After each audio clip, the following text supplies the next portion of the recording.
cabin. The car was a hybrid like me. Lola climbed into the driver's seat and adjusted the mirror. I'm not sure we should be doing this. My pole leg snagged on the passenger door somehow. They were so ungainly I had to do everything. In frustration, I ripped off the straps and pulled at the sockets. They resisted the plastic sucking on my skin, then popped off with the slurp. I threw them into the back seat. I don't even know where we're going. Anywhere. I pulled shut the car door. Through the window, I saw it, the arc welder. My breath caught. It was a gray refrigerator on wheels. That thing had to be 200 amps. I should leave a note. She reached for the door. No, stop. Charlie, what the H? You're not making any quiet. What? Shh. What? Stop talking. You stop talking, a-hole. I hunted between the seats until I found a remote control. The garage door began to rattle upward. You need to turn off your brain. You want me to be a machine? Her face flushed. This was not good. None of this was good. You want me to switch on and off wherever you want. Well, you remember that EMP weapon in your chest. The garage door retracted into the ceiling. Beyond lay a concrete driveway flanked by garden beds and an inviting empty road. The one that activates at high heart rates. I remember, Charlie. Well, the thing with that is you need to stay calm. You understand? You need to be isolated from stress. Is something happening? No, but please drive. Lola stared at me. Then she leaned forward and pressed a button. The car started near silently. Thank you. I began to relax. She put the car in gear. She seemed focused. She was being a machine. Then a white Better Future van jumped the curb, engine shrieking, and slewed across the driveway in front of us. The van's rear doors banged open. Carl was in there. I didn't see him, but I knew. We would try to squeeze past, and Carl's metal arm would shoot out and grab our bumper. Our little hybrid wheels would smoke. The engine would scream, and I would turn to see the vengeance burning in his eyes. Drive! I braced myself against the impending acceleration.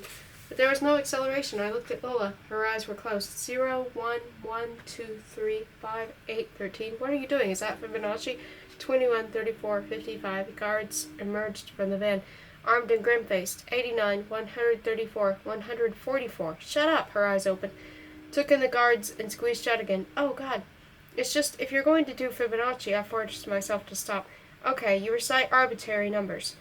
5 guards, but still no Carl. I had to figure out how to operate a motor vehicle when one of us couldn't see and the other couldn't reach the pedals. Tibialis anterior, extensor hallucis longus, extensor digitorum longus, fibularis tertius. She was reciting muscles I didn't have, but this gave me an idea. I shouldn't think of us as 2 people. We were a collection of body parts. We had 1 pair of eyes, 2 feet, 3 hands, 2 brains, everything we needed. It was a matter of resource allocation. I took hold of the steering wheel. I'll steer. You keep your eyes closed and work the pedals when I tell you. Triceps surae. Depress the accelerator as far as it will go. The guards began to close in. Plantaris, said Lola, and stepped on the gas. The car leapt forward. I aimed for a guard to the left of the van, an older guy with a mustache. He stepped professionally out of the way. He didn't look scared, which was a little insulting, although it was hard to tell. It was a bushy mustache as we passed. He unloaded his pistol into our tires. The car rang with flat impacts as if we were being attacked by a baseball bat-wielding gang. This would have been an improvement on reality, now I think about it, so maybe I should have tried to sell that to Lola. We bumped onto the road. I hauled on the wheel, which was not easy with one hand from the passenger seat. Less acceleration, I said, but not quickly enough, and we thumped against a parked wagon. I was thrown against Lola. Her head rebounded from the side window. She said something that sounded like guck, but probably wasn't. I got my hand back on the wheel. More acceleration. We didn't move. I looked at Lola, and her eyes were wide open and fixed on me. She looked pale. You're okay. I'm fine. I threw a glance out the rear window. Better Future guards jogged after us. Still no Carl. I couldn't think where he could be, but we weren't moving, and that was more urgent. Let's go. Maybe that was a mistake, closing my eyes. The car dash was dark. There was a smell in the air, sharp and hot. Lola leaned forward until her forehead touched the steering wheel. Did you? I couldn't think of a word for it. Discharge? I thought we hit something. I thought you might be hurt. Put your hands on the dash. Do it now. Better Future guards encircled the car, pointing weapons at us. Let me see your hands, one yelled, and another said, now, do it, in case there was any confusion. They seemed more nervous than I had been, trying to drive a car through them. A guard pulled open my door and leaped back as if I might bite. He's moving. No legs, said the older guy with the mustache. He's not wearing the legs. Confirm that subject has no legs. Guns disappeared into holsters. Get them into the van, said Mustache. Double time. Hands reached for me. Go away, I said, and was ignored. The guys got me under the armpits and pulled me out of the car. At least bring my legs. I twisted around and caught a glimpse of guards dragging Lola out of the driver's seat. Another was peering through the side window. Here, no. They're not the legs, they're just crutches. Where are the contours? A guard said, carrying me. He spoke with no strain. A black town car drew to a halt in front of us. All its doors popped open at the same time. From the rear emerged Cassandra Cottery. Her gaze flicked over me and settled on mustache. She seemed eerily calm, her face expressionless. It made me nervous because I had no idea what she was thinking. The legs? We haven't. Find them. Yes, ma'am. And put them in the car. We have time, I think. Yes, ma'am. They carried me toward the town car. There was a noise, a kind of crunch from somewhere far away, and everybody stopped. A siren wailed, a car or a house alarm. Screw, said Cassandra Cottery. He's coming. She looked at the guards and snapped her fingers. They bundled me into the back seat of the town car and slammed the door. I noticed it wasn't locked, so I opened it again. A guard looked down at me and pushed it closed. This repeated twice more. Stop that, the driver said. The door locked with a thunk. I saw his eyes in the rear-view mirror. Condescension. From a guy with one foot resting on the accelerator of a 200-horsepower vehicle. The opposite door opened. Cassandra Cottery slid her gray-skirted butt into the leather seat. Go, she told the driver. As the car pulled out, she turned to look out the rear window. Where's Lola? I got no reply, so I twisted to see for myself. The white van doors were pushed closed by guards. Then the vehicle peeled onto the road behind us. A few remaining glaring uniforms scuttled toward Angelica's open garage. Who's coming? Cassandra Cottery looked at my thighs. This whole time she has yet to have an expression. She toasted the contours, I assume. Yes. Good.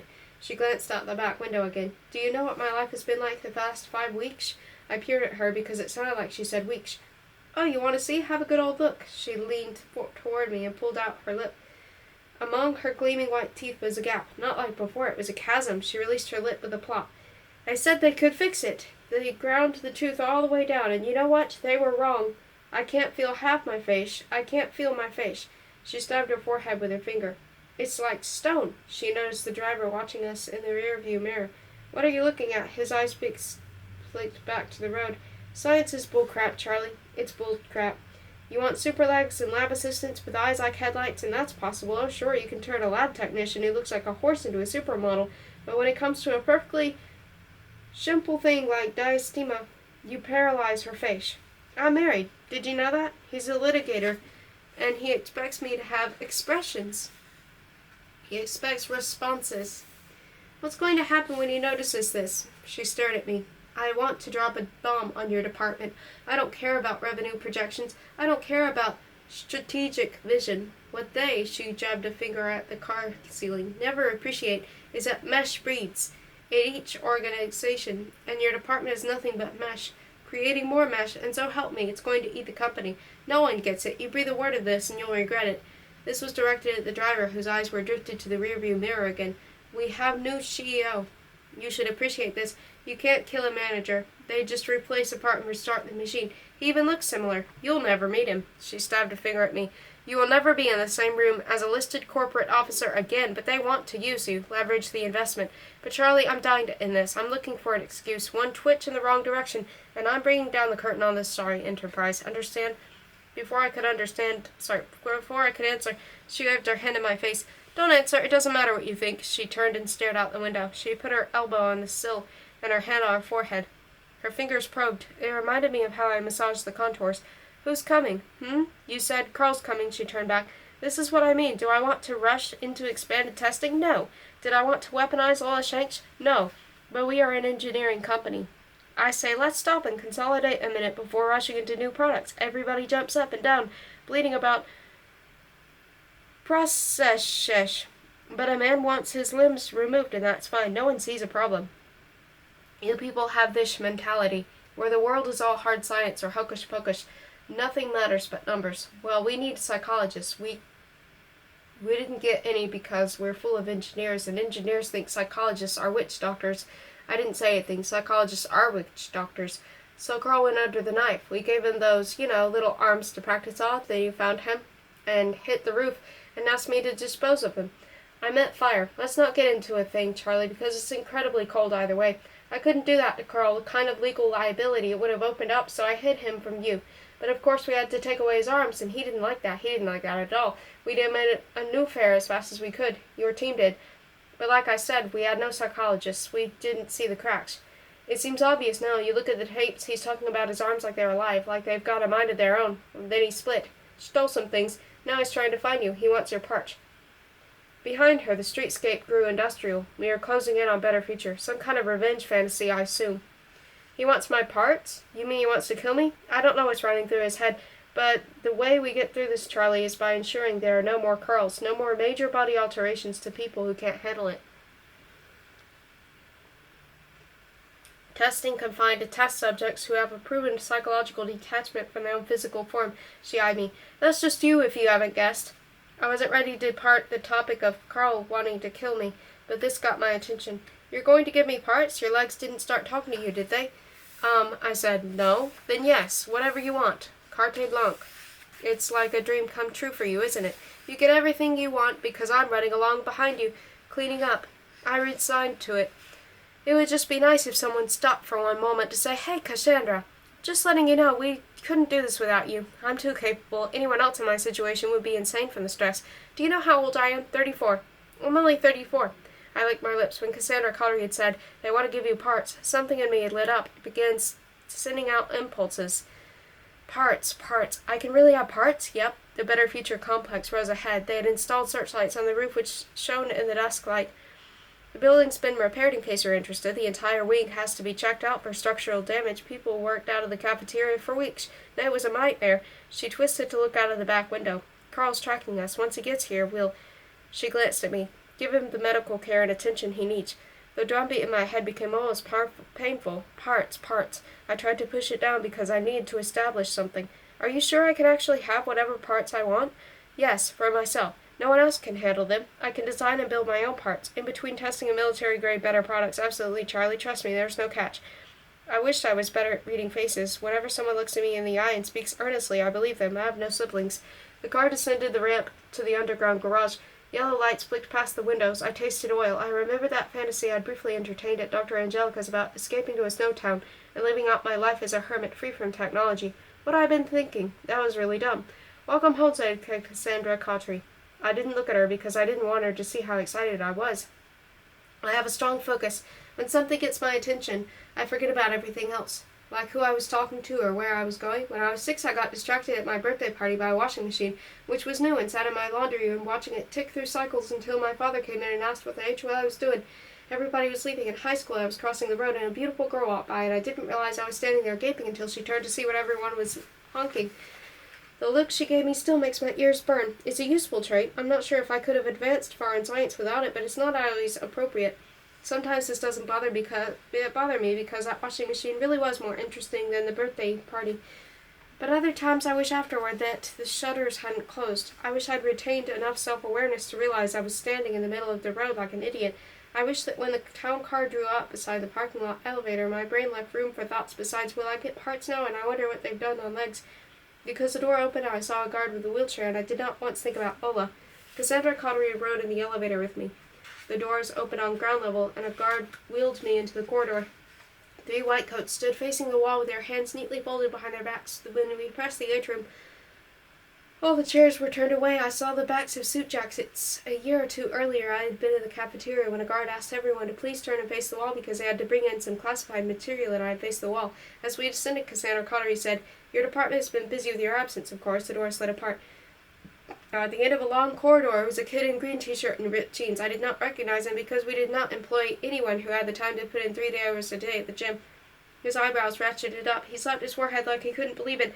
In the process, his muscles ripped and bulged. Dr. Newman, he turned and cupped his hands around his mouth. Newman's back. Better muscles, said Cassandra Collery. She sounded disgusted. They grow while you sleep, apparently. Kratz emerged. Few wore lab coats. Instead, they had short dresses, sleeveless tops, miniskirts, heels, skirts, shirts with the top buttons undone. The boys were huge and the girls were reeds. They began to clap. Jason elbowed his way to the front and grinned. He was no longer skinny. His teeth shone like stars. I felt ugly. What's annoying, said Cassandra Collery, is they look like this, but they act like a-holes. I heard that, said Jason. There was laughter. With my better ears. Move out of the way, said Cassandra Collery. The lab assistants parted. As I drew closer, I smelled a cloying mixture of musk and sweat, like entering a bad dorm room. I coughed. Sorry, it's the better muscles, said Jason. He shuffled alongside, threading his way through the other cats. They produce a few nasty byproducts, but we're working on better scent. A familiar-looking girl smiled with their lips pressed together and then gave in and showed her teeth. Hello, Dr. Newman. She was Elaine, my old lab assistant with better skin. Cassandra Collery turned. Get lost. This part is a private. They began to disperse. Cassandra Connery swiped open the lab door, juggled cards, and swiped them again for me. Then it was the guard's turn. The door closed behind us with a smack. The room was full of parts, metal and wire spilling from stainless steel shelves, themselves jammed together. I saw joints, fingers, bag-like organs. They had been very busy. We squeezed between the shelves. There, she gestured, with distaste. For a moment I thought my contours had come back to life, but they were black, not silver. They had larger hooves. They stood on a black rubber mat, held in place with metal cords that dropped from the ceiling. They're calling these contours Mark III. Don't ask what happened to the twos. You don't want to know. They're a revision of the original contours, upgraded for strength, bug fixes, etc. I willed myself forward and touched the contour threes. Their metal skin was mottled, covered in a billion tiny bumps. I didn't know why, but I was intrigued. I ran my fingers down the legs and was surprised by their slimness. Where's the battery? Relocated. What? They draw more power. The battery got too big, and there were concerns about safety.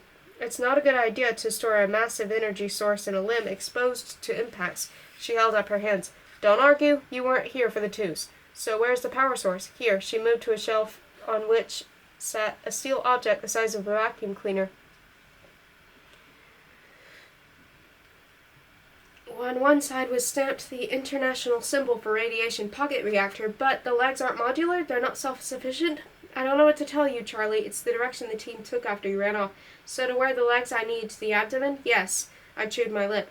Also, the abdomen requires a spine upgrade. A what? It weighs 800 kilograms. It'd fall right out of you. I eyed the abdomen. And if we're doing spine, well, you can stop there. It's just, she shrugged, it's hard to make work without the upgraded torso. The what? I thought you would be totally into this, she said. Isn't that what you always wanted? Yes, I said. No, I don't like using other people's technology. I like to build my own. Oh, well, that's going to be something of a tough sell to the management, Charlie, with 30 tons of military equipment waiting around for you to field test. She opened her mouth like she was about to laugh, then snapped it closed. I'm kidding. You can take it as slow as you like. I touched the threes. I wondered what that rough surface was for. Where does this end for you, Charlie? New legs, new arms, just out of curiosity. When do you say, okay, now I'm happy? I blinked because that was an odd question. You didn't stop improving things, reaching a point where everything was as good as it could be. That would be terrible. You might as well die. You know what? Forget the abdomen. We'll get you a really long cord. We'll plug your threes into the generator. You can figure it out from there. How does that sound? Just dip your toe in the water? Okay. Okay. She clapped her hands, took a breath. Let's get you into surgery. Surgery? I forgot to mention the nerve interface or whatever on the threes. The part that plugs into you, it's a different configuration or something. She waved her hands. I don't know, but they need to take another inch or two off your thighs. Her cell phone trilled. She studied the screen. We can't dither all day, Charlie. What's it going to be, surgery? Part of me wanted to say wait, because did I really need to rush into the contours? The rest of me said yes. We'll get you on a gurney. Somebody can explain it all on the way. How's that, okay? She said. Okay? The ceiling of Better Future was a checkerboard. The lighter squares were actually lights. They glowed uniformly, as bright in the corners as the middle. I never appreciated this until I lay on the gurney and watched them pass over my head. These lights are neat. Can we get him sedated? This was Cassandra Connery walking alongside. Cats were accumulating and people in green scubs. We have time pressure. I'll find out. I felt thrilled and nervous, like I had forgotten something. I wondered what that was. I jumped. Where's Lola? Being treated, said Cassandra Connery. They wanted to check her over and make sure she was okay. I want to see her. Would you like me to make a call? I can have her meet up in surgery. Yes, okay, done. Are you sure? I felt lightheaded, even though I hadn't had any drugs yet. You're not just saying that? Gas here. A plastic mask approached. Head forward, Dr. Newman. Can you make the phone call right now? Hands took hold of my head. The mask snapped around my mouth and nose. Will do, Charlie. I have the phone right here. She wiggled it, but she did not use it. We passed through a doorway. The glowing checkerboard ceiling was replaced by white sheetrock and surgical lights.